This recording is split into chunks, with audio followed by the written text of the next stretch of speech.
Assalamualaikum warahmatullahi wabarakatuh. Salam sejahtera bagi kita semua. A'udzubillahi minasyaitonir Bismillahirrahmanirrahim. Wassalatu wassalamu ala sayyidil anbiya'i wal mursalin. La haula wa la quwwata illa billahil aliyyil azim. Amma ba'du. Yang terhormat beliau Ibu Bintang SPD selaku penanggung jawab UPT SD Negeri Girsari, Bapak Ibu Guru pengasuh UPT SD Negeri Girsari. Marilah kita bersama-sama memanjatkan puja dan puji syukur kehadirat Allah SWT, karena dengan rahmat taufik serta hidayahnya kita pada hari ini, hari Selasa, tanggal 24 Oktober 2023, bisa melaksanakan kegiatan aksi nyata modul 1.4 budaya positif, pemahaman penerapan budaya positif oleh beliau Ibu Ririk Mardiati SPD UPT SD Negeri Girsari CGP Angkatan 9 Kabupaten Blitar. Salawat serta salam semoga tetap terlimpahkan kepada junjungan kita Nabi Agung Nabi besar Muhammad Sallallahu Alaihi Wasallam, karena beliaulah pemimpin umatnya dan yang dinanti-nantikan syafaatnya dari dunia hingga di akhirat nanti. Hadirin sekalian yang saya hormati, dengan berjalannya waktu tepat pukul 8 kurang 15 menit, acara akan segera dimulai. Adapun susunan acaranya sebagai berikut. Yang pertama pembukaan, yang kedua menyanyikan lagu Indonesia Raya, yang ketiga sambutan dari Ibu Kepala Sekolah, yang keempat acara inti, yang kelima doa dan diakhiri penutup.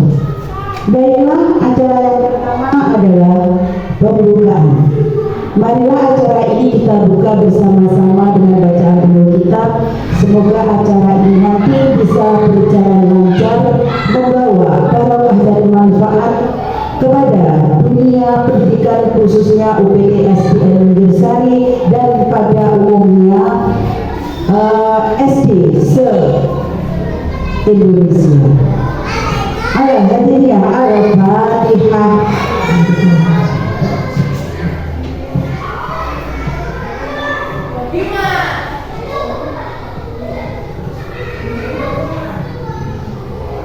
Amin amin ya rabbal alamin.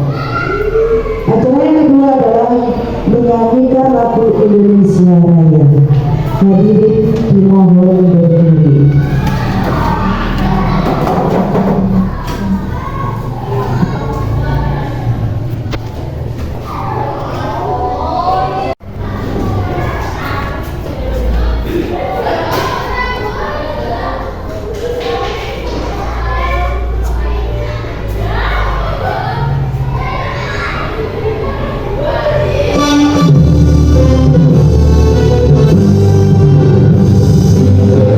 So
Hadirin disilakan duduk kembali.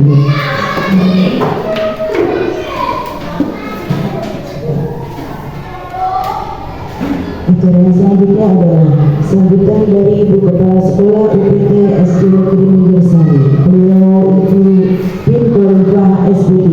Kepada beliau disilakan.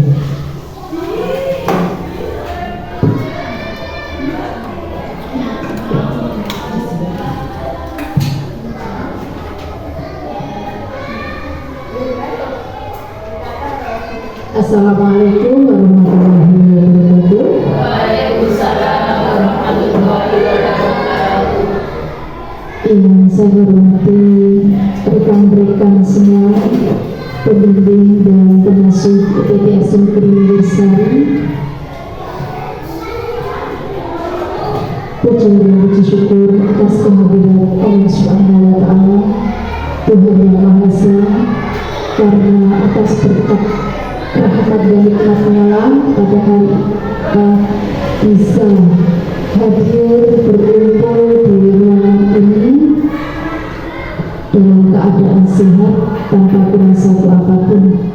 Salawat dan salam semoga tetap tercurahkan kepada panutan kita, suri tauladan kita, sang pemberi syafaat sepanjang masa.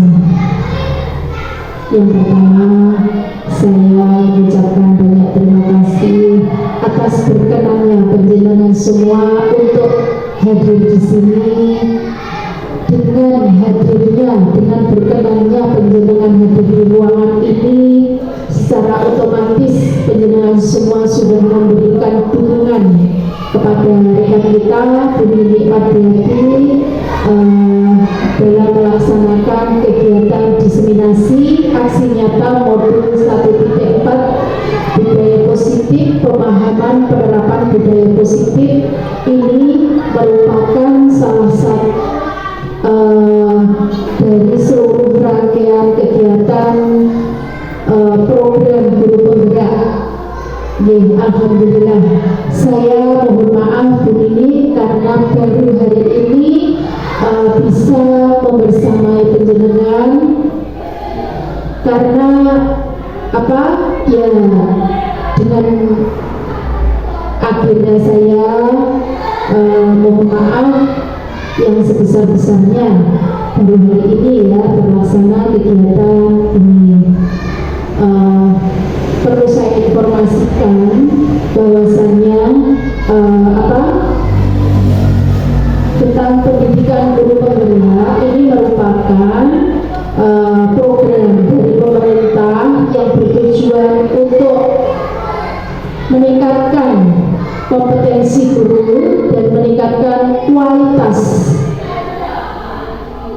tentu saja kualitas pendidikan yang ada di Indonesia.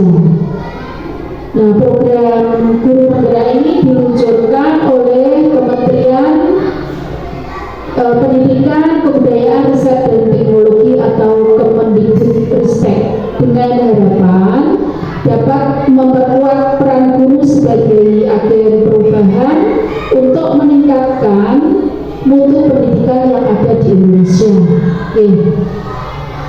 Kegiatan program guru penggerak ini dilaksanakan secara daring, gitu ya. Ini Bu ini angkatan 9, dilaksanakan secara daring, kemudian ada pendampingan selama 6 bulan ya, kurang lebih 6 bulan itu ada pendampingan individunya itu sebanyak 7 kali, lokal karya juga selama 7 kali. Jadi seperti yang pernah saya sampaikan kepada rekan-rekan semua, dengan adanya program ini marilah kita dukung. Jadi bagi yang belum mendaftar atau pernah mendaftar dan gagal, ayo daftar lagi, jangan patah semangat. Dan untuk yang gagal seperti Bu Eko dan Pak Muhir, jangan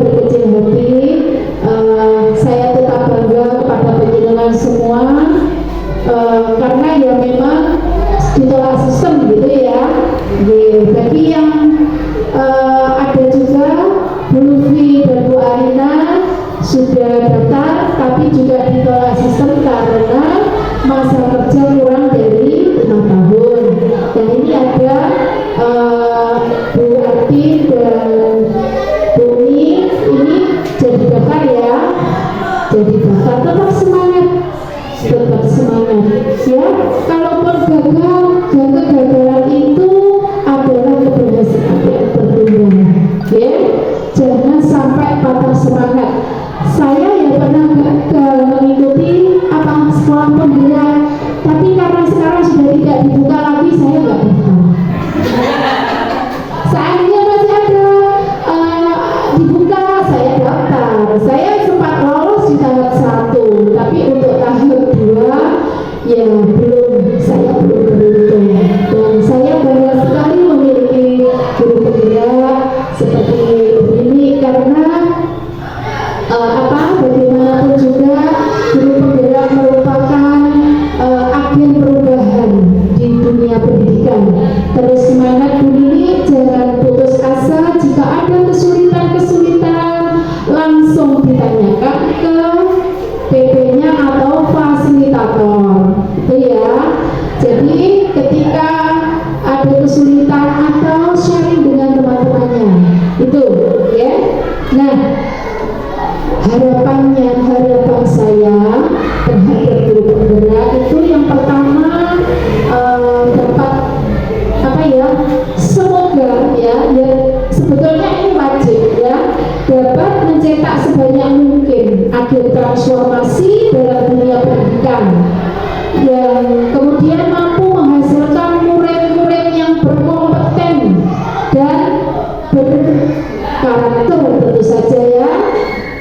Kemudian saya harap juga dapat berkolaborasi dengan rekan kerja yang lain, kolaborasi, sharing ya, di sini dengan tujuan melengkapi kekurangan dan yang sudah dianggap memiliki kelebihan di bidang tertentu dapat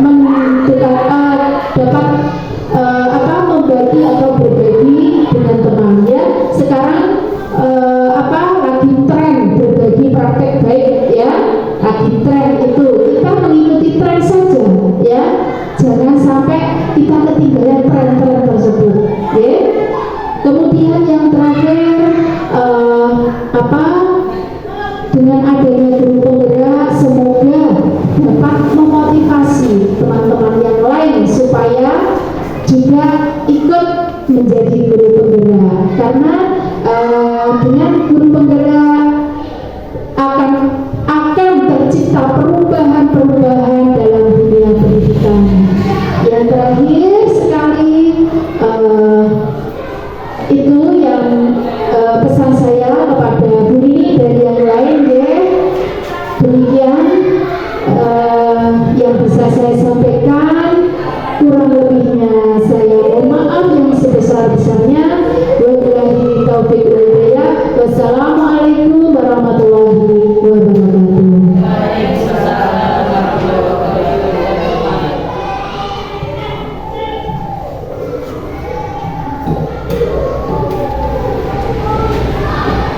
Kemudian disambutkan sekaligus dukungan dari Kepala Sekolah beliau Ibu Pada SPD yang begitu yang beliau sampaikan, kepada beliau disampaikan terima kasih. Hadirin sekalian yang saya hormati, acara selanjutnya adalah acara inti, yaitu penyampaian materi tentang presimulasi aksi nyata modul 1.4 budaya positif, yaitu pemahaman penerapan budaya positif oleh beliau Ibu Nikmat Diati SD dari UPT SDN Negeri Mirsari CGP Angkatan 9 Kabupaten Blitar. Kepada beliau waktu sepenuhnya kami serahkan.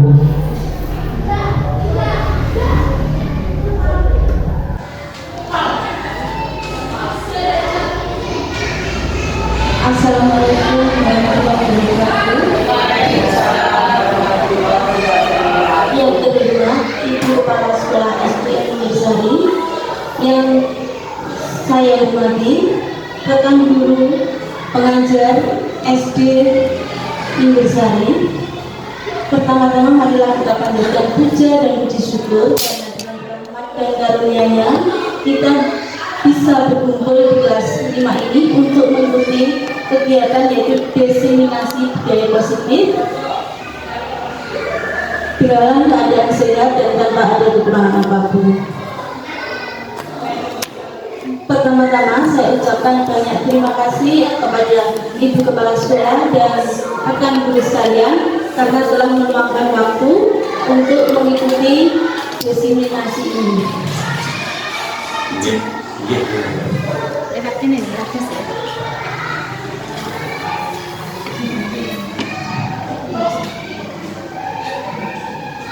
Diseminasi modul 1.4 ini yaitu sebelumnya saya memperkenalkan diri ya. Di sini saya Nilik Mardiani, CGB angkatan 9 Kabupaten Blitar.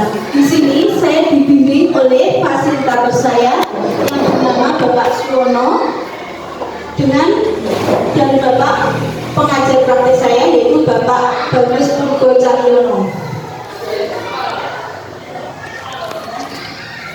Selamat datang para guru hebat, mari belajar bersama, berkolaborasi, saling mendukung untuk mewujudkan disiplin positif di sekolah kita tercinta. Di sini dalam pendidikan guru penggerak ini kita mengikuti dengan sesuai dengan tujuan pendidikan menurut Ki Hajar Dewantara, di mana kita diajak untuk menuntun segala program yang ada pada anak-anak agar mereka dapat mencapai keselamatan dan kebahagiaan yang setinggi-tingginya, baik sebagai manusia maupun sebagai anggota masyarakat. Oleh sebab itu, pendidikan itu hanya dapat menuntun tumbuh atau hidupnya kekuatan kodrat yang ada pada anak-anak agar dapat memperbaiki lakunya, bukan dasarnya hidup dan tumbuhnya kekuatan kodrat alam. Jadi di sini tujuan kita yaitu dari Ki Hajar Dewantara tadi ya, itu kita diibaratkan sebagai seorang petani, di mana kita guru sebagai petaninya, sedang siswa itu sebagai tanamannya. Di sini kita tidak bisa mengubah dari kodratnya, jadi kita tidak bisa mengubah dari padi menjadi jagung ataupun jagung menjadi padi. Di sini kita cuma hanya bisa menuntun saja.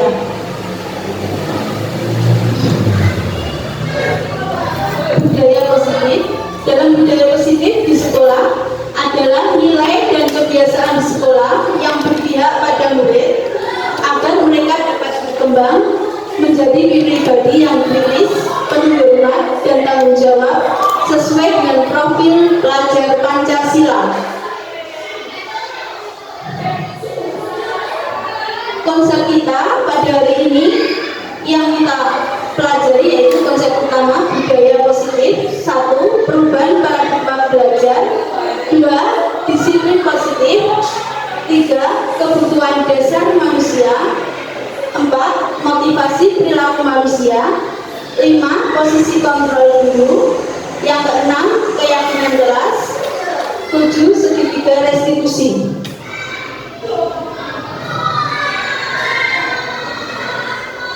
Sedangkan pembelajaran dengan paradigma baru, di mana pembelajaran dengan paradigma baru dirancang berdasarkan prinsip pembelajaran yang berdiferensiasi, sehingga setiap siswa belajar sesuai dengan kebutuhan dari hidup perkembangan untuk perwujudan profil pelajar Pancasila. Beriman, bertakwa pada Tuhan Yang Maha Esa dan berakhlak mulia, berkebinekaan global, bergotong royong, mandiri, kreatif, dan bernalar kritis. Pada perubahan paradigma pembelajaran dalam membangun budaya positif, sekolah dapat menyediakan lingkungan yang positif, aman, dan nyaman agar siswa mampu berpikir, bertindak, dan menciptakan dengan merdeka mandiri dan bertanggung jawab. Dua, disiplin sangat berkaitan dengan kontrol guru terhadap siswa.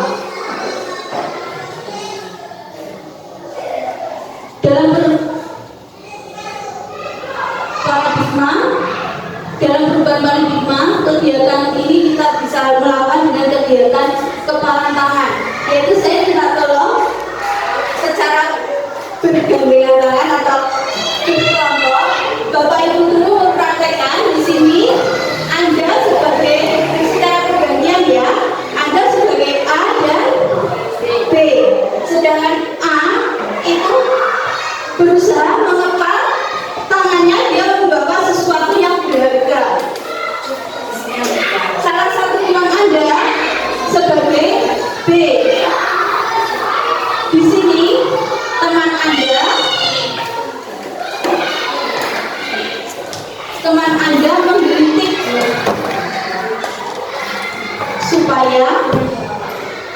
Anda menggelitik supaya Anda mau melepaskan genggaman yang ada di tangan Anda. Minta tolong di mana? Temannya membawa segenggam, ya, menggenggam ini. Temannya yang lain menggelitik sampai nanti secara bergantian. Itu menggelitik kok. Mereka enggak, terus ini menggelitik itu mereka. Mereka sampai sampai dan berusaha untuk melepas tangannya mereka. Mereka mesti, karena ini ada sesuatu yang berharga, dia pasti mempertahankan yang dia miliki. Ya, sekarang coba dibalik lagi, bumi yang memegang, mereka yang menggelitik.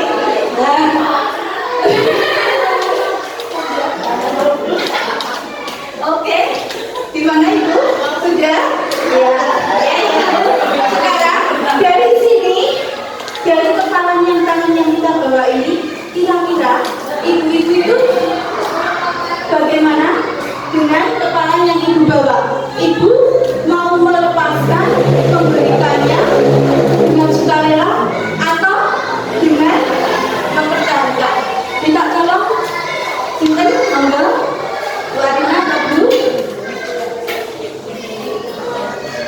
Boleh, monggo. Bu Uni gimana? Kira-kira Bu Uni mau melepaskan genggamannya atau dengan? Ya, monggo. Jadi saya akan berdoa atas pertanyaan ibu-ibu, bagaimana kalau saya menggenggam sesuatu yang itu saya alkan atau sangat penting bagi diri saya. Kalau saya itu pertama saya pertahankan, tetap saya kepal.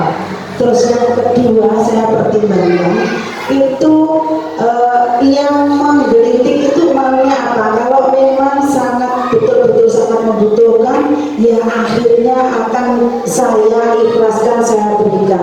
Demikian Bu ini tanggapan saya. Terima kasih Bu Uni atas jawabannya. Yang di sini tadi Bu Uni menjawab dia akan melepaskan jika memang benar-benar orang itu membutuhkan, ya. Jadi itu keluar dari dirinya sendiri atau orang lain yang memberikan? Oh ya, itu keluar dari dirinya sendiri. Jadi di sini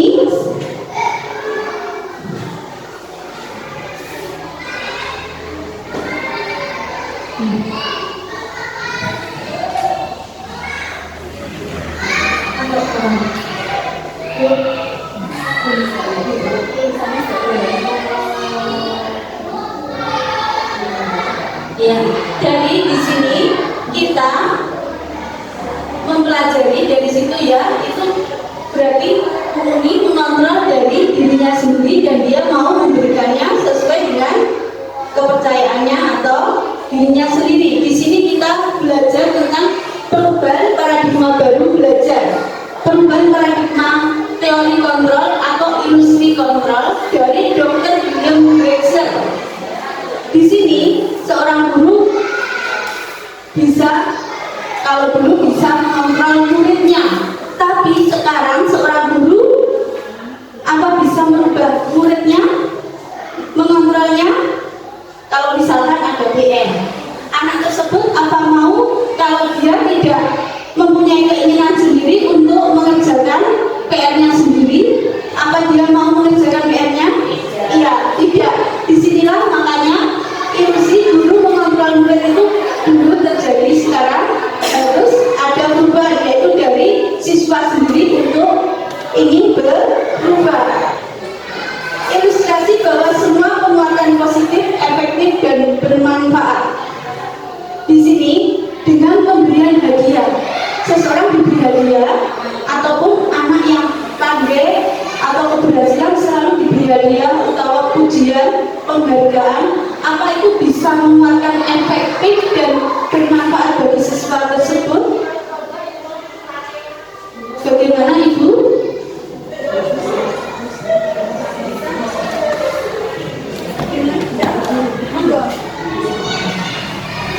Ya, saya mau menjawab. Kalau menurut saya itu kurang efektif ya. Soalnya anak jadi dia lebih terpaku. Oh, kalau saya nanti melakukan ini, saya akan dapat hadiah. Jadi dia tidak dari dirinya, tapi lebih ke mengharapkan hadiahnya. Mungkin seperti itu. Ya.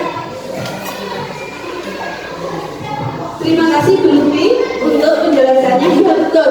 Di sini jadi anak tidak bisa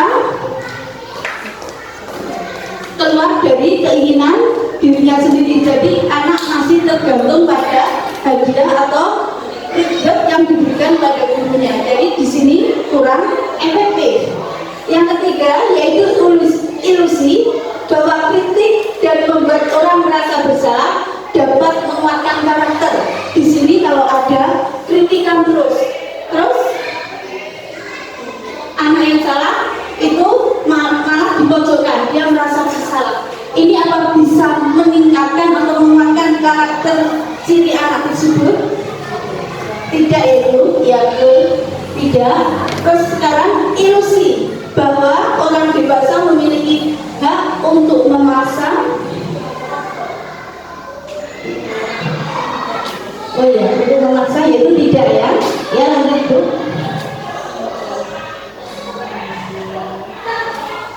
Ya di sini diterangkan tentang perubahan paradigma stimulus respon dari kontrol atau teori pilihan. Siapa sesungguhnya yang memiliki kontrol? Di sini ada stimulus kontrol dari kita sendiri dan teori kontrol pilihan.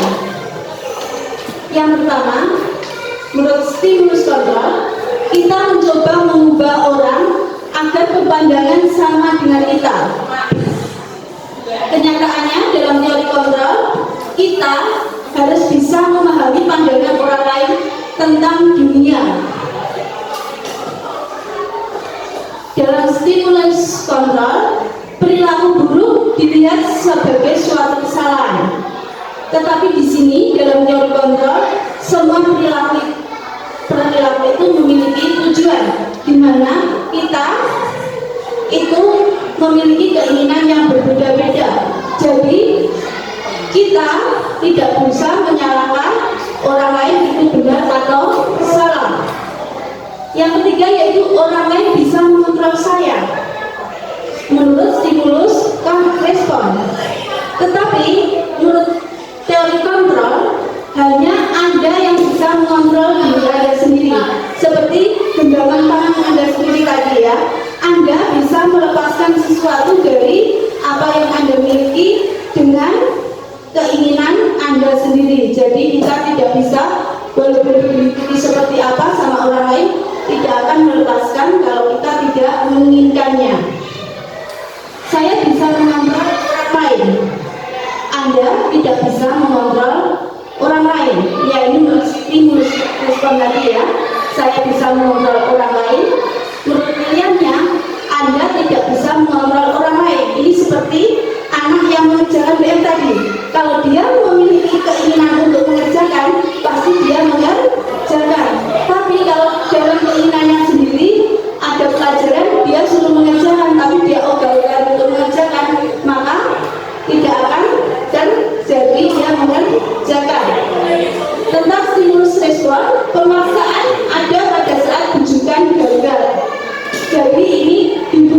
tidak mau, akhirnya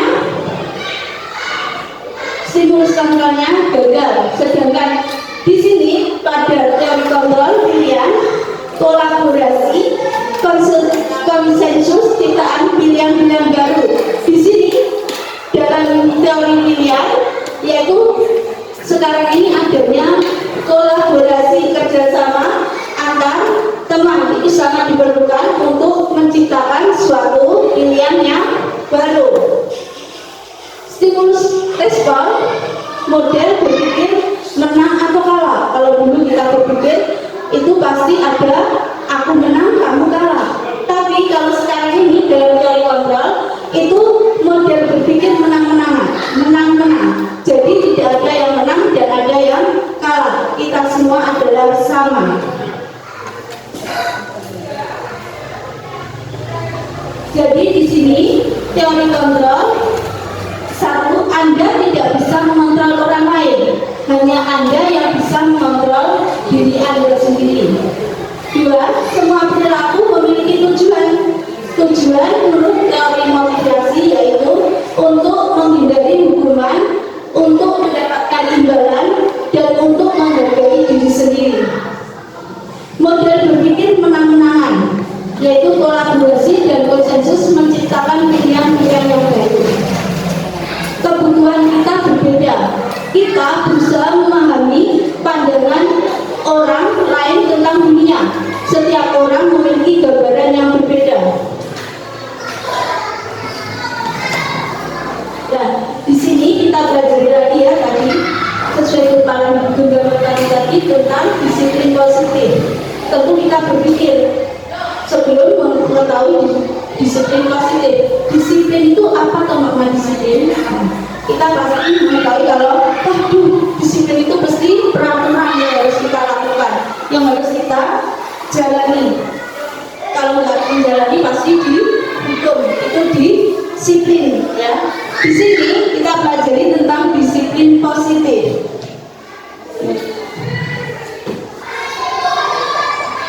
Di sini disiplin positif berasal dari bahasa Latin disiplina, yaitu yang artinya belajar. Jadi kita belajar. Makna asal dari kita ini berkonotasi dengan disiplin diri dari murid-murid Socrates dan Plato. Disiplin ini membuat orang menggali potensinya menuju sebuah tujuan apa yang dihargai. Namun dalam budaya kita, makna kata disiplin telah berubah menjadi sesuatu yang dilakukan seseorang pada orang lain untuk mendapatkan fatwa. Jadi diwajibkan untuk mematuhi sesuatu. Itu arti disiplin di sini. Kecenderungan umum adalah menghubungkan kata disiplin dengan ketidaknyamanan, bukan dengan apa yang kita hargai atau percayai suatu tujuan mulia.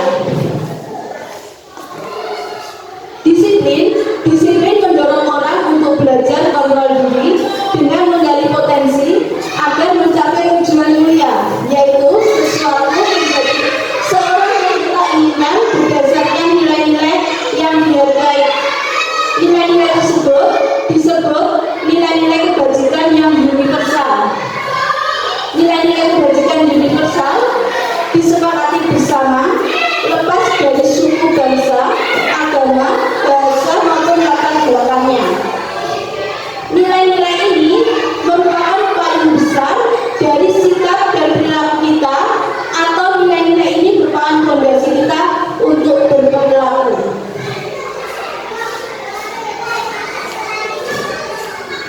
Disiplin positif dalam budaya kita, makna disiplin dimaknai menjadi suatu hal yang dilakukan seseorang pada orang lain untuk mendapatkan kebutuhan kita, cenderung menghubungkan kata disiplin dengan ketidaknyamanan.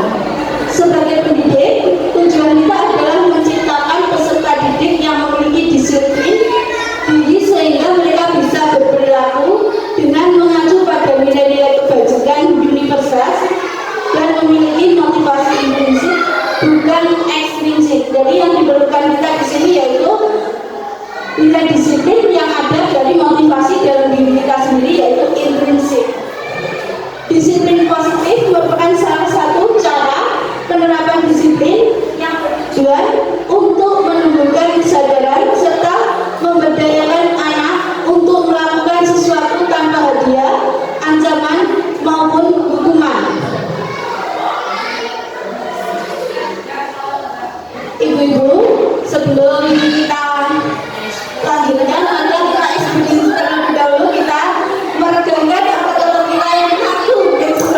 Iya, ini kita lakukan dengan menggunakan tangan, yaitu seperti ini ya. Ini kita pakai cerdas, kuat, kreatif. Cerdas, kuat, kreatif. Jadi cepat. Nanti kita terus nanti yang nggak satu itu ke sini. Jadi memimpin ya. Oke. Sini dulu, sebelah sini ya. Yuk. Cerdas, kuat, kreatif. Cerdas, kuat, kreatif. Kuat, cerdas, kreatif. Kuat, cerdas, kreatif. Wah, ini apa ya?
Ini saya cepatkan supaya panjenengan semua itu konsentrasi, karena saya tadi juga kurang konsentrasi. Ayo siap,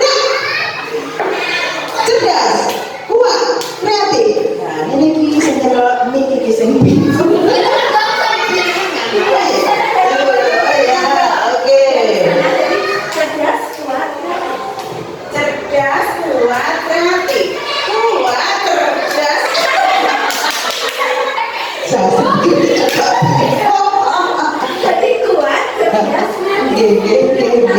Kan di sembarang kan Bu.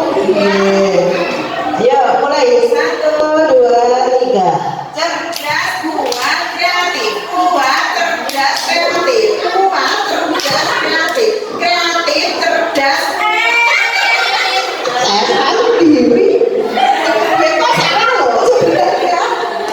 Ya diulangi sekali lagi yo. Cerdas, kuat, kreatif. Cerdas, kuat, kreatif. Kreatif, kuat, cerdas. Cerdas, kuat, kreatif. Kreatif, kuat, cerdas. Kuat, kreatif. Cerdas, cerdas, kuat, kreatif.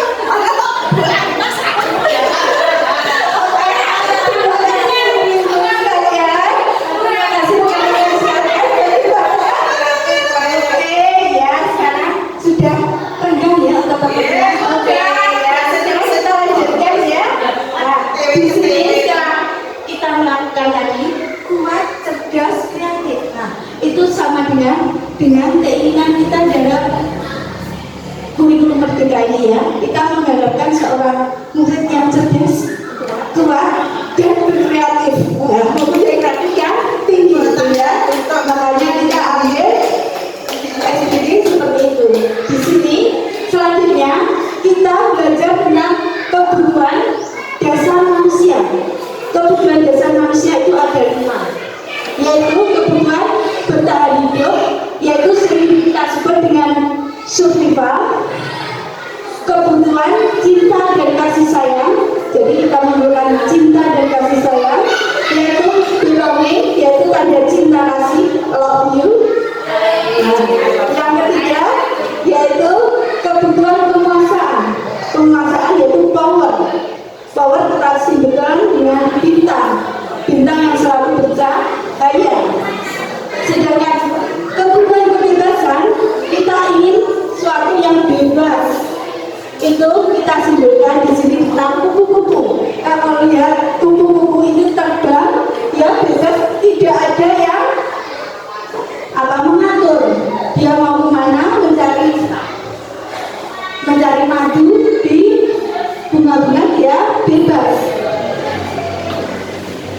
Yang kelima yaitu kebutuhan akan kesenangan. Seseorang mesti mempunyai keinginan untuk senang, yaitu di sini adalah fun.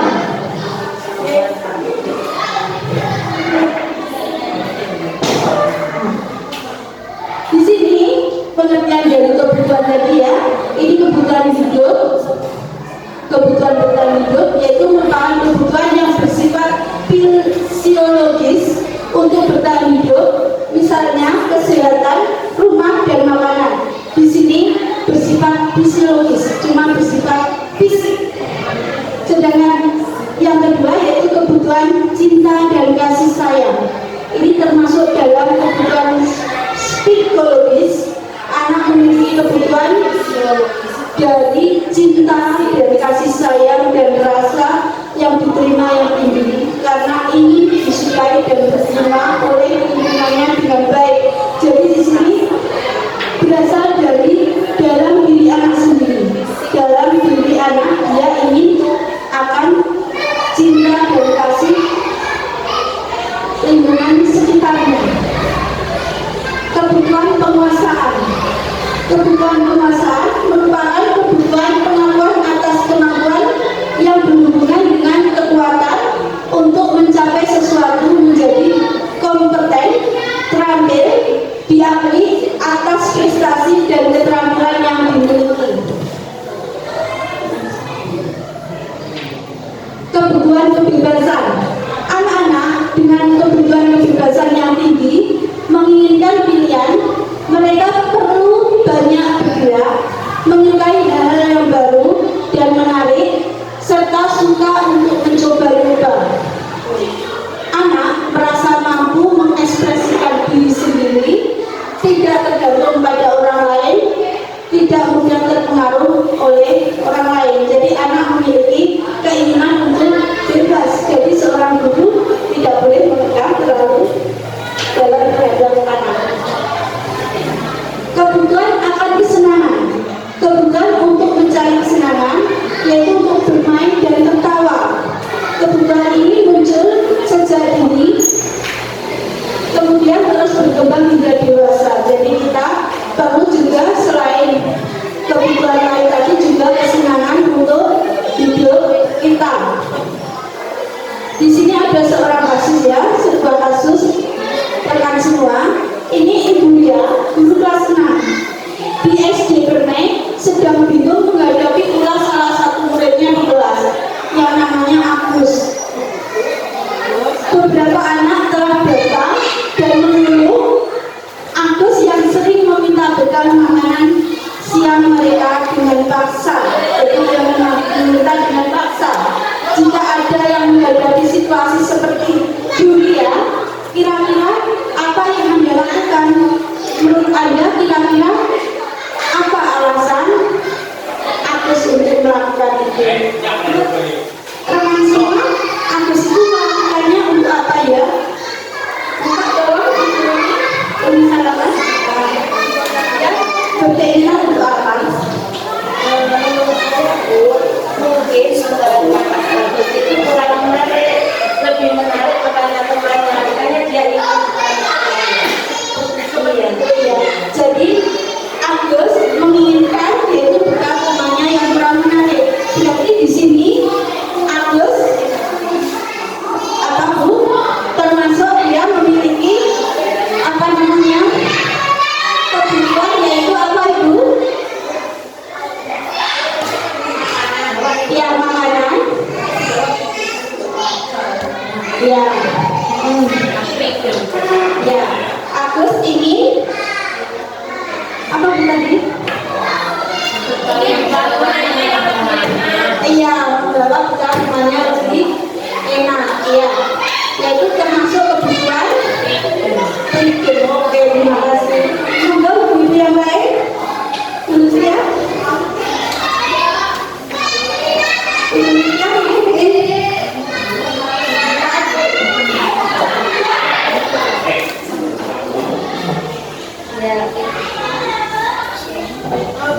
Ya mungkin Agus merasa dirinya paling jago di sekolah Bu. Dia mempunyai kekuatan untuk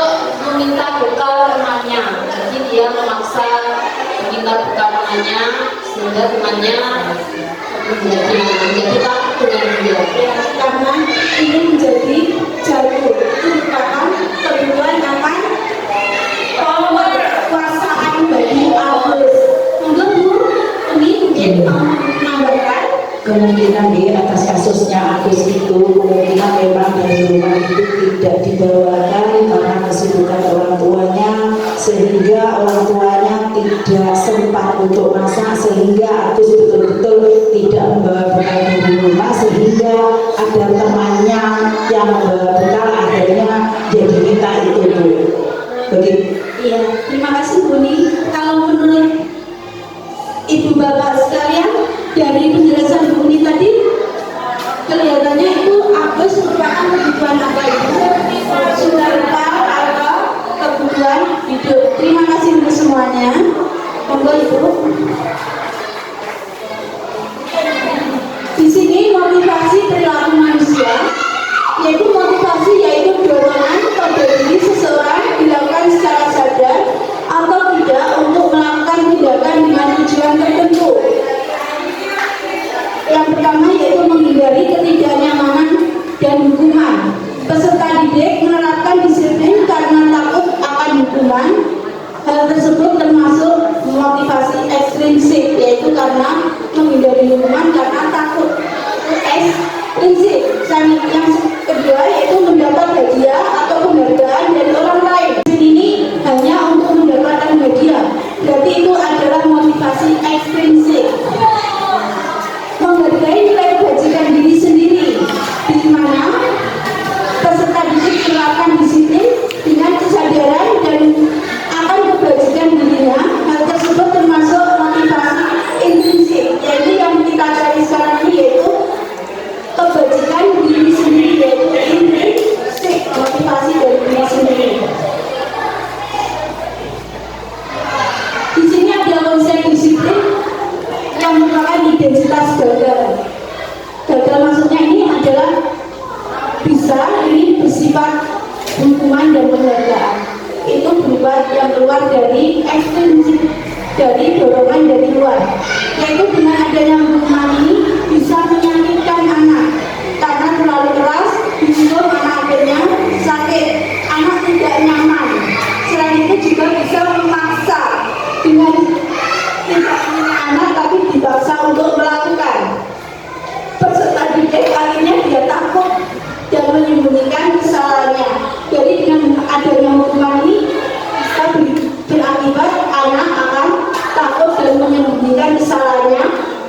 Ada juga anak yang bisa menjaga diri. Dia disuruh sehingga dipermalukan di depan teman-temannya. Akhirnya dia rendah diri dan tidak mau memunculkan rasa dirinya. Penghargaan juga tidak efektif untuk siswa karena bisa merusak hubungan. Jadi di sini dengan penghargaan, anak yang diberi penghargaan sementara anak yang satunya kurang mampu, akhirnya dia merasa iri atau kepengen tapi tidak mampu. Akhirnya dia berusaha sesuatu untuk supaya anak tersebut yang dapat hadiah tidak bisa, ya dia berusaha untuk yang anak tersebut yang tidak dapat bisa mendapatkannya. Mematikan kreativitas, mengukur dengan sistem ranking, yaitu dengan kalau kemarin kita mengadakan sistem ranking, akhirnya anak yang dapat ranking dalam rapor itu mesti bangga ya. Jadi kita harus meningkatkan dengan anak yang tidak mendapat ranking. Merampas hak menghargai dirinya seperti itu, karena penghargaan juga bisa merampas hak menghargai dirinya. Jadi di sini anak akan selalu ingin mendapatkan hadiah dengan segala cara sehingga kurang menghargai dirinya. Konsep disiplin dengan identitas sukses, ya di sini sangat baik untuk identitas sukses ya. Di sini muncul dalam intrinsik dalam diri anak tersebut, yaitu konsekuensi dan diskusi. Konsekuensi penguatannya jangkanya pendek. Ada monitoring berkelanjutan, peserta didik menghormati peraturan, jadi dia keluar dari dirinya sendiri sehingga mereka bisa menghargai peraturan tersebut. Restitusi ini peserta didik bertanggung jawab pada perilakunya, fokus pada pemecahan masalah yang panjang, menghormati diri dan orang lain. Peserta didik bersemangat memperbaiki kesalahan serta memegang kontrol atas dirinya. Di sini dalam restitusi itu yang sangat diperlukan saat ini, yaitu tumbuh dari diri anak sendiri. Di samping itu juga anak bisa memperbaiki kesalahannya, jadi dapat memegang kontrol atas dirinya.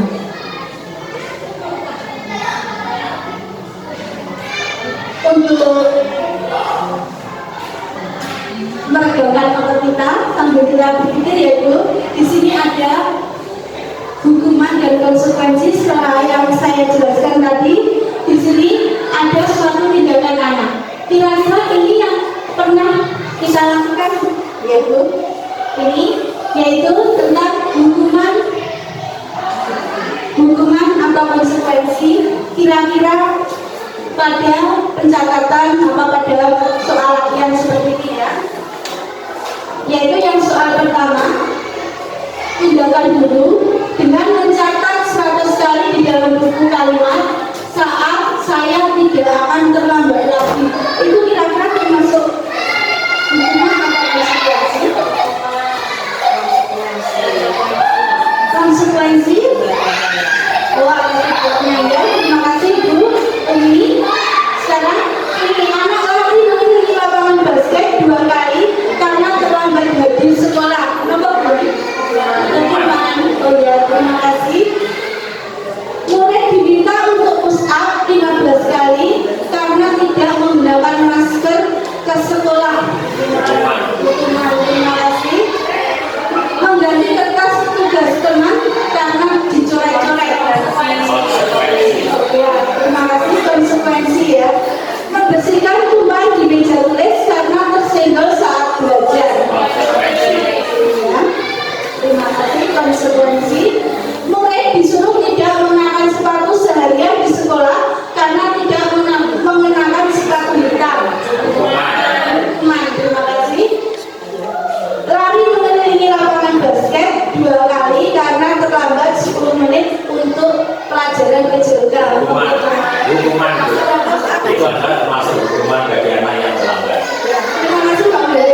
Ya, ini anak lari mengelilingi lapangan basket 2 kali karena terlambat 10 menit untuk pelajaran PJK, termasuk hukuman. Dari sini coba kita lihat kira-kira jawaban kita tadi bagaimana ibu-ibu, kira-kira yang ibu jawab tadi sesuai apa tidak?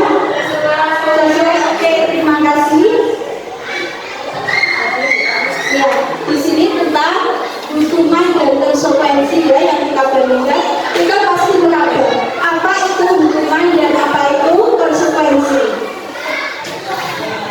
Di sini perbedaan hukuman dan konsekuensi, yaitu hukuman sesuatu yang menyakitkan harus terjadi, sedangkan konsekuensi sesuatu itu harus terjadi. Hukuman membuat anak sakit fisik maupun hati untuk jangka waktu lama, sedangkan konsekuensi membuat anak merasa tidak nyaman dalam jangka waktu yang pendek. Jadi kalau hukuman jangka waktunya panjang, sedangkan konsekuensi jangka waktunya pendek. Anak membenci kedisiplinan, anak menghargai disiplin untuk konsekuensi. Jadi anak sadar diri itu dari konsekuensi. Hukuman itu sifatnya memaksa bagi anak, sedangkan konsekuensi stimulus dapat dia menanggapi sesuatu. Ini tentang hukuman mendorong anak menyakiti diri sendiri, sedangkan konsekuensi mendorong anak agar mudah menyesuaikan diri. Hukuman konsep diri yang buruk, sedangkan konsekuensi konsep diri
tidak mengerjakan PR. Di sini bisa berupa hukuman, konsekuensi maupun restitusi. Di dalam hukuman, karena hukuman, di sini guru menghukum siswa hormat bendera selama 10 menit. Guru marah dan murid menjadi takut. Ya, di sini membuat murid takut ini merupakan suatu yang hukuman. Sedangkan konsekuensi, guru memberikan konsekuensi untuk mengerjakan PR-nya saat istirahat atau dikerjakan sebanyak berkali lipat. Guru tegas dan siswa menghormati peraturan tersebut. Sedangkan untuk restitusi, di sini guru menanyakan keyakinan kelas dirinya dan membantu siswa. Guru terbuka dan siswa menghormati dirinya dan orang lain. Mari dulu kita speaking sebentar untuk melenturkan otot-otot kaki kita yang tegang-tegang itu ya. Kita teluk ini. Nah, kita di sini. Kan lebih kuat atas itu. Kan speaking itu sebentar ya dengan kita bersama-sama supaya enggak cukup sekali.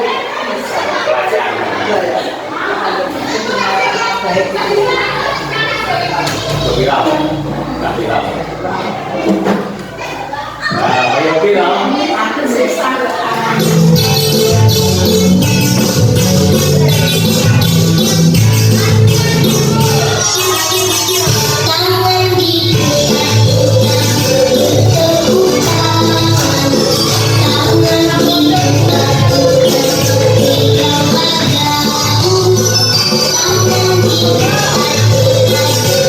Jangan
Gue kok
di sini posisi guru sebagai seorang pemikul, yaitu guru berhak untuk menunjuk, menyakiti dan menunjuk.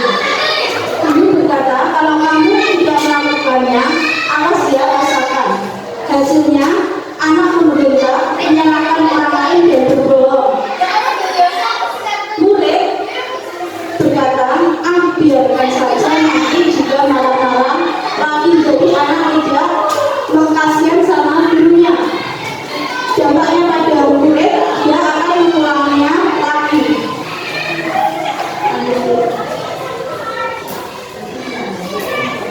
Ini posisi pembuat merasa bersalah.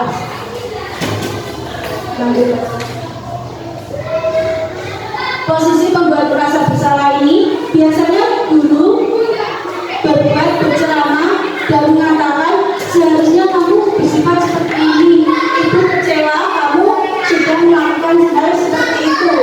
Di sini dengan seharusnya kamu tahu ibu kecewa kalau kamu melakukan seperti itu. Ibu bisa stres kalau kamu begitu. Hasilnya anak bisa menyembunyikan dan menyangkal dan berbohong, sehingga anak cuma bisa mengatakan maafkan saya Bu. Sedangkan dampak pada murid, dia akan merasa rendah diri karena kasihan merasa ibunya, ibu guru tadi bicara tentang ini kekecewaannya kepada si siswa.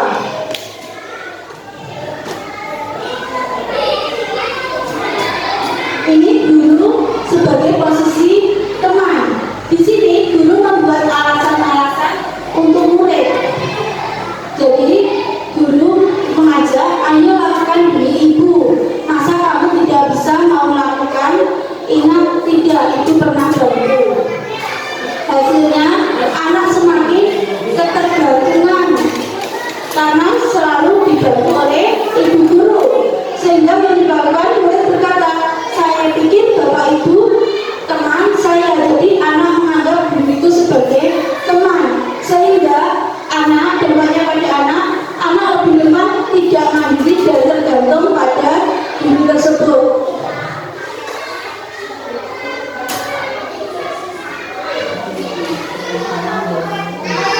Ini posisi guru sebagai pemantau atau monitor. Di sini guru bisa menghitung dan mengukur apa peraturannya. Sedangkan hasilnya bisa siswa yaitu bisa menyesuaikan diri bila diawasi. Jadi kalau diawasi saja siswa akan melakukan. Sedangkan ini murid berkata berapa banyak bintang yang harus saya peroleh, yaitu karena adanya pemantau dan diberi kalau dia melakukan sesuatu akan mendapat sebuah spot yaitu bintang. Dampaknya pada murid menitikberatkan pada sanksi atau hadiah untuk dirinya.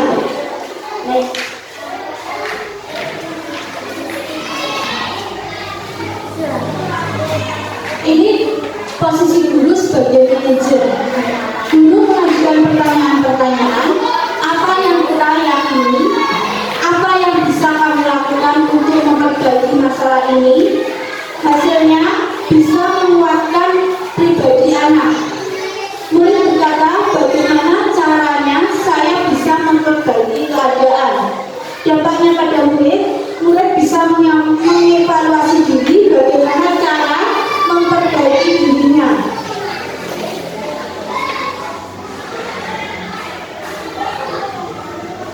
Sebelum kita masuk nilai kebajikan tadi, mungkin Bapak Ibu guru pernah dari 5 posisi kontrol tadi, posisi kontrol mana yang pernah Bapak Ibu lakukan?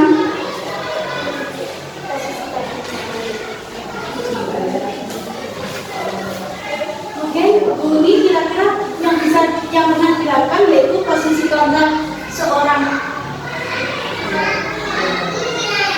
ini pemukul, pembuat merasa bersalah, atau sebagai teman, muridnya, atau pemantau, atau manajer.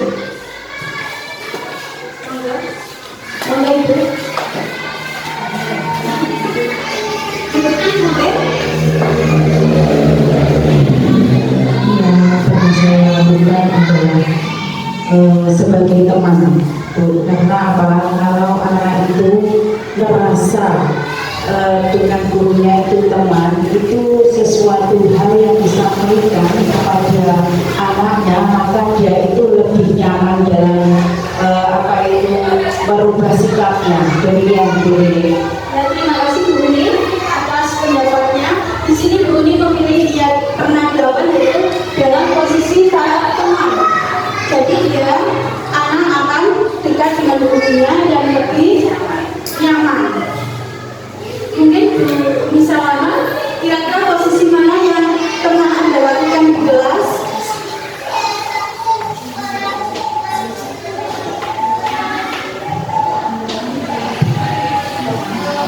Pemukul, pembuat merasa bersalah, atau senang, mengancam, atau manajer.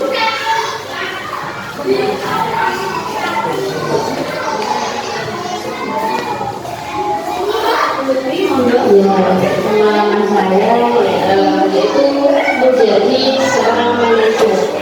Jadi lebih ke mengapa anak itu melakukan hal-hal seperti itu. Jadi menggali alasan apa yang menjadi anak sehingga dapat melakukan hal yang dimaksud seperti ini. Terima kasih Bu Tuti. Ya, di sini posisi manajer yaitu memang sangat diperlukan di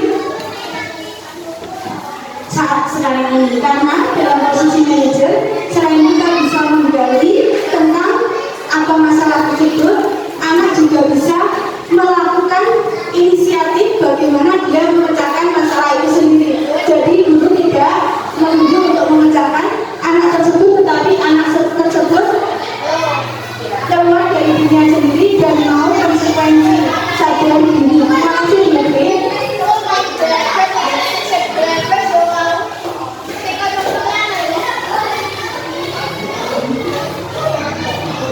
Sekarang di sini kita pelajari tentang nilai-nilai kebajikan, di mana nilai kebajikan adalah sifat-sifat positif manusia yang merupakan tujuan mulia yang ingin dicapai setiap individu. Nilai-nilai kebajikan tersebut bersifat universal.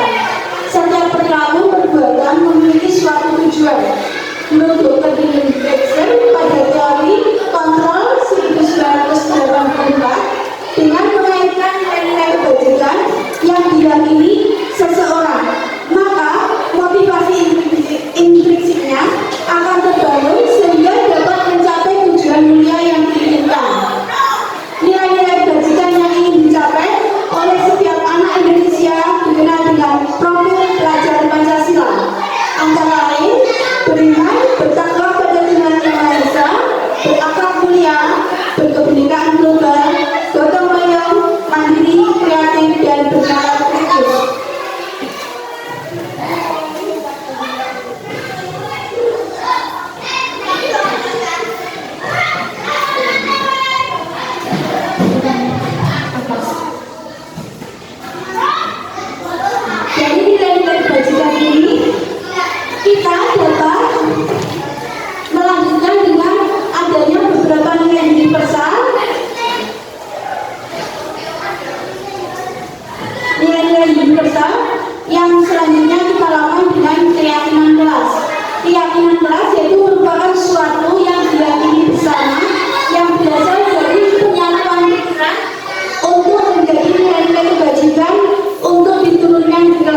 terlalu banyak sehingga mudah diingat dan dipahami oleh semua warga kelas.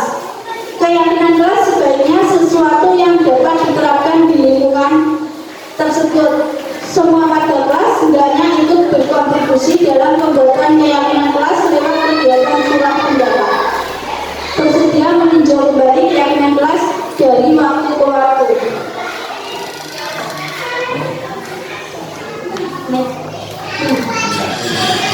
Di sini kita contohkan perbedaan antara peraturan dan keyakinan kelas. Kalau peraturan yaitu selalu kembalikan bukan ke tempatnya, selalu kembalikan buku ke tempatnya. Sedangkan keyakinan kelas siswa lebih bertanggung jawab. Peraturan dilarang mengganggu orang lain, dilarang melakukan kekerasan, jangan berlari di kelas, hadir di sekolah 15 menit sebelum pembelajaran dimulai. Sedangkan pada keyakinan kelas yaitu bertanggung jawab, menghormati orang lain, dia mau bekerja sama, menjaga kebersihan kelas, saling peduli dan menghargai, saling membangun satu sama lain, tepat waktu dalam mengerjakan tugas. Langkah-langkah pembentukan keyakinan kelas yaitu di mana anak satu menyebutkan kelas yang diinginkan, seperti apa yang kelas itu diinginkan oleh si anak. Kemudian mengubah kata yang diinginkan ke kata yang positif. Jadi biasanya anak kalau kita untuk menyebutkan keinginan kelasnya seperti apa, kalau kemarin itu di kelas saya, dia ingin Bu, saya ingin kelasnya anak-anak tidak ramai. Nah, itu kita ubah jadi keyakinan kelasnya yaitu belajar dengan tenang. Yang ketiga yaitu menyimpulkan ke nilai-nilai kebajikan universal. Jadi dari kata positif tadi diubah ke universal. Yang selanjutnya menulis keyakinan kelas yang disepakati. Yang selanjutnya siswa menempel hasil karyanya pada papan pajak yang disediakan. Yang keenam, siswa mengimplementasikan keyakinan kelas dalam kehidupan sehari-hari di kelas. Di sini dalam keyakinan kelas ini, siswa harus selalu diingatkan atas keyakinan kelasnya sehingga bisa terwujud dari keinginan kita yaitu kelas yang nyaman. Di sini yang kami terapkan, yang sudah saya terapkan pada mulai kelas 1 sesuai tahapan yang 1, 2, jadi 4. Ini 4 anak menulis tadi. Yang kelima dia menempelkan nilai-nilai kebajikan. Yang kelima dia menjelaskan atau mengimplementasikan keyakinan kelas yang sudah dibentuk. Ini keyakinan kelas anak kelas 1 yaitu di mana anak saling menghargai, menjaga kebersihan, sopan santun dan saling menolong, datang tepat waktu, menjaga kerapian. Di sini dalam membuat keyakinan kelas kita pakai tidak cukup panjang, hanya 2 atau 3 kata. Kenapa? Karena kalau semakin panjang anak-anak akan lupa untuk melakukannya. Jadi cukup 2 atau 3 kata saja. Yang terakhir kita di sini belajar tentang segitiga restitusi. Itu pemecahan masalah. Di sini dalam pemecahan masalah ini ada 3 tahapan di mana kita menstabilkan identitas dulu. Yang kedua, validasi tindakan yang salah. Dan yang ketiga yaitu menanyakan keyakinan.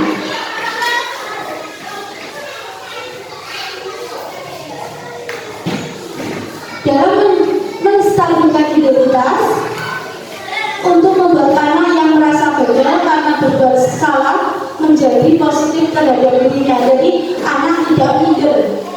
Di sini guru berkata berbuat salah itu hal yang manusiawi. Jadi kita mengajak anak supaya tidak minder ya di sini. Tidak ada manusia yang sempurna. Berbuat salah, kita pasti bisa menyelesaikan permasalahan ini. Bapak Ibu tidak tertarik untuk mencari tahu siapa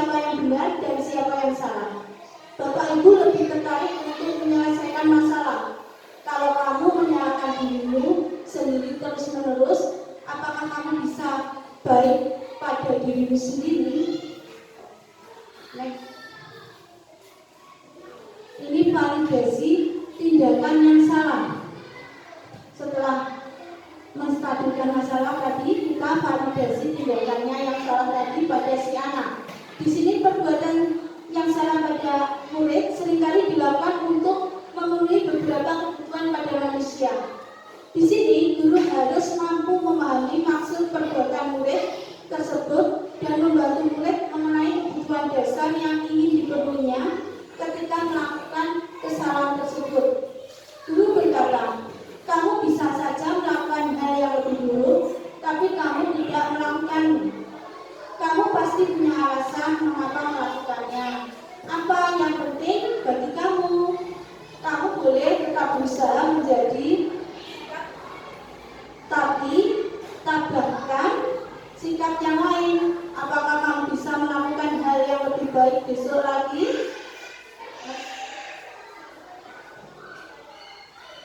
Yang terakhir yaitu institusi tadi, yaitu menanyakan keyakinan. Di sini anak melihat kesalahan yang dihubungkan dengan norma sosial dan nilai-nilai yang mendasari manusia berinteraksi dengan orang lain.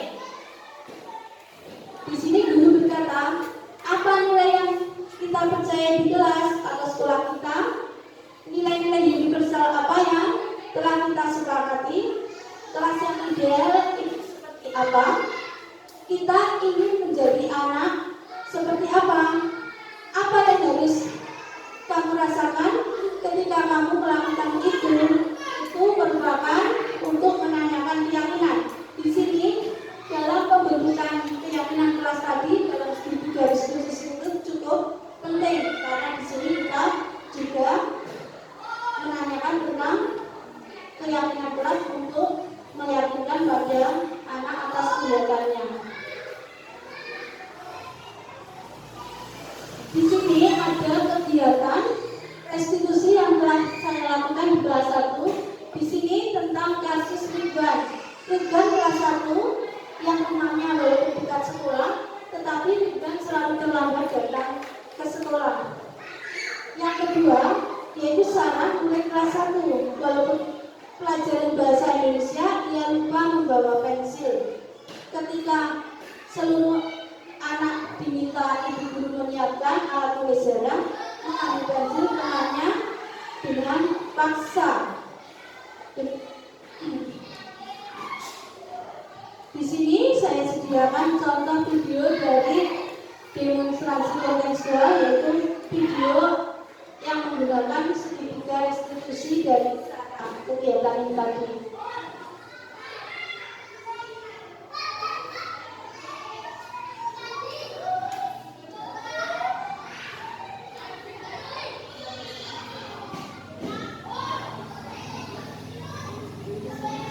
Budaya positif dan nilai-nilai keyakinan dan kebiasaan di sekolah yang berbiara terbentuk agar murid dapat berkembang menjadi pribadi yang kritis, penghormat dan tanggung jawab.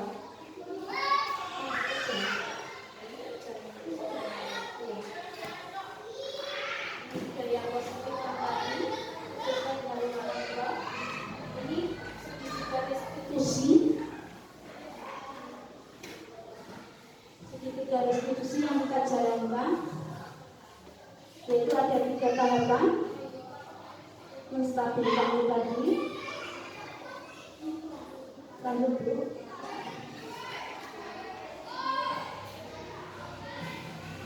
Lanjut. Ya, ini kasusnya. Ini waktu sudah mulai masuk, tapi dia baru datang ke sekolah.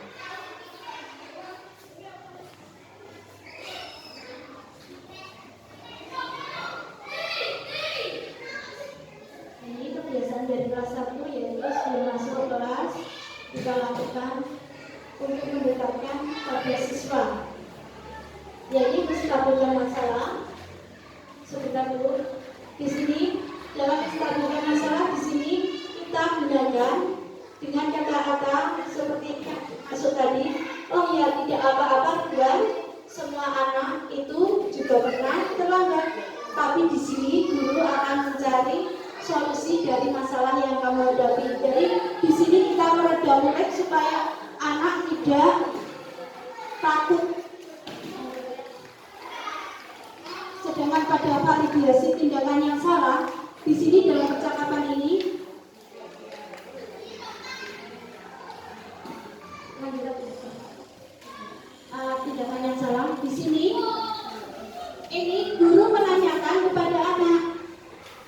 Ridwan pasti punya alasan kepada Ridwan datang terlambat. Tentang soal cerita tadi, Ridwan ternyata bisa menjawab dengan tanpa berbohong. Semalam saya melihat televisi sampai malam sehingga tidurnya kemalaman Bu. Jadi dia menjawab seperti itu.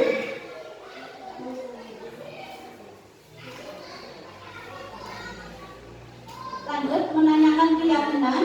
Di sini dalam menanyakan keyakinan, di sini kita menggunakan keyakinan kelas yang kita sudah susun sebelumnya, yaitu di sini keyakinan kelas apa yang namanya modal, sehingga dia menjawab. Ridwan, menurut kamu penting apa enggak keyakinan itu? Baru dia menjawab.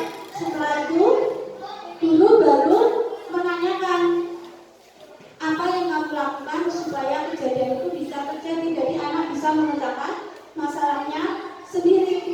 Setelah anak bisa memecahkan masalahnya sendiri, baru guru menanyakan kapan dan akan memulainya. Di sini anak mempunyai konsekuensi untuk melakukannya.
Selanjutnya itu kisah saya, ini kelas 1 yang kita menyiapkan.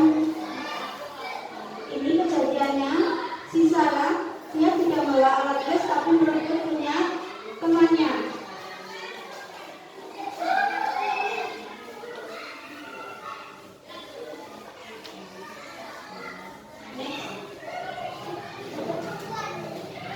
Di sini dalam menstabilkan identitas, di sini guru yaitu Zara, setiap orang pernah melakukan kesalahan itu juga pernah salah, tetapi di sini kita tidak mencari yang salah, melainkan mencari solusi dari permasalahan tersebut. Ini yang dari menstabilkan identitas.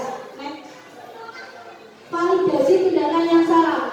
Di sini guru juga menstabilkan masalahnya, yaitu siswa mau mengakui apa alasannya dia melakukan seperti itu.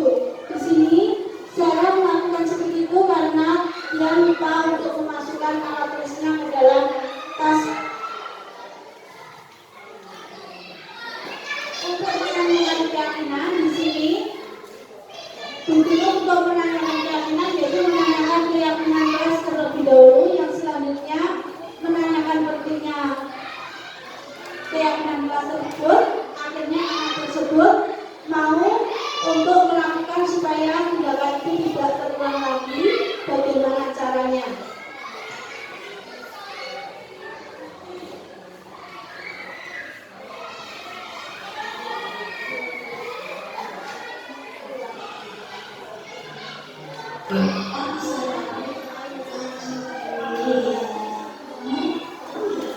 Ini skenarionya antara cara dalam untuk mengerjakan masalahnya dalam diskusi dari diskusi kemarin.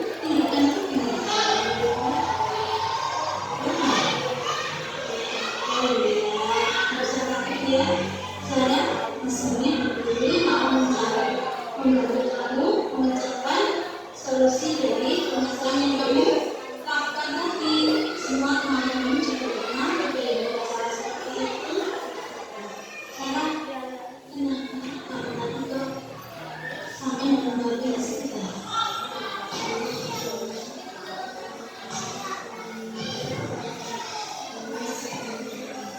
Ini seperti kamu berikan ini ada saya mengambil kesalahan. Iya. Saya tidak itu gimana terusmu melanggar keyakinan kelas kita dalam keyakinan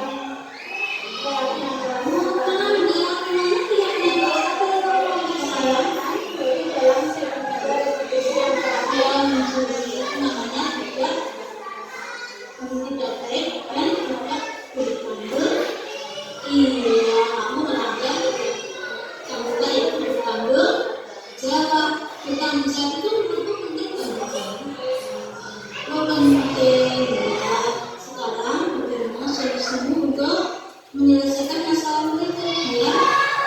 Kamu udah sendiri alat tulis ya.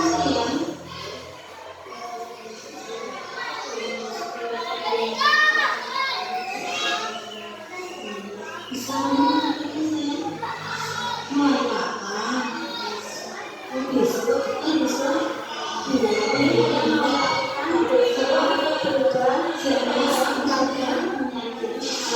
Dan mau berbagi apa yang telah kamu lakukan. Saya harap kamu bisa lebih banyak dan lebih bertanggung jawab lagi ya.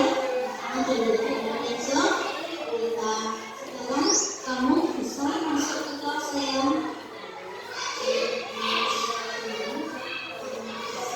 Sama-sama saya.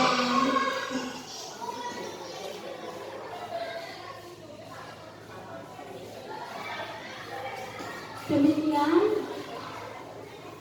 dari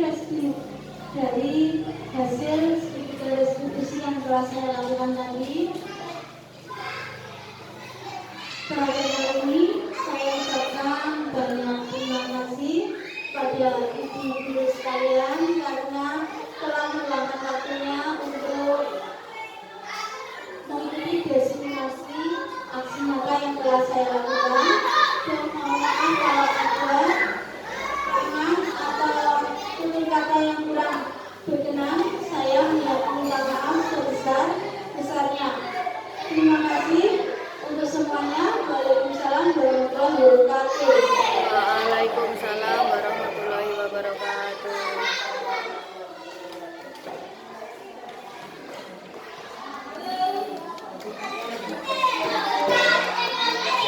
Hadirin yang saya hormati, acara diseminasi aksi nyata waktu 1 budaya positif, pemahaman penerapan budaya positif yang beliau Ibu Nini Matianti SPD SD sampaikan, yang begitu jelas dan seragam dalam kepada pendidikan UPT SDN Negeri khususnya dan pada umumnya dunia pendidikan se-Indonesia.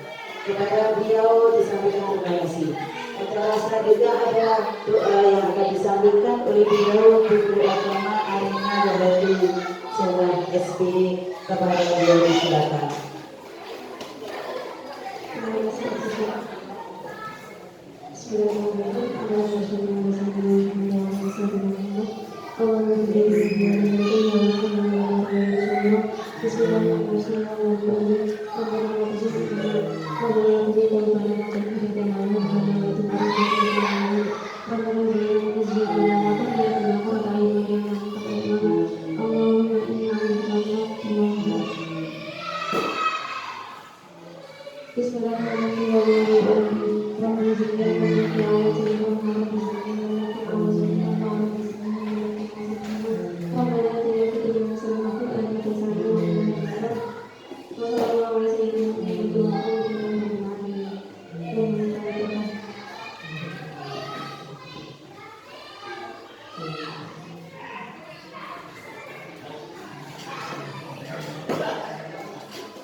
Acara yang terakhir adalah itu adalah acara yang kita tutup bersama-sama dengan bacaan pembukaan. Alhamdulillahirobbilalamin.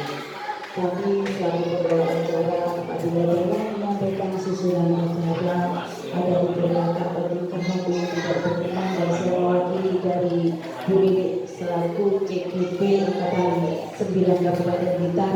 Apabila dalam penyampaian diseminasi aksi nyatanya ada kekurangan, saya juga memiliki mohon maaf yang sebesar-besarnya. Wassalamualaikum warahmatullahi wabarakatuh.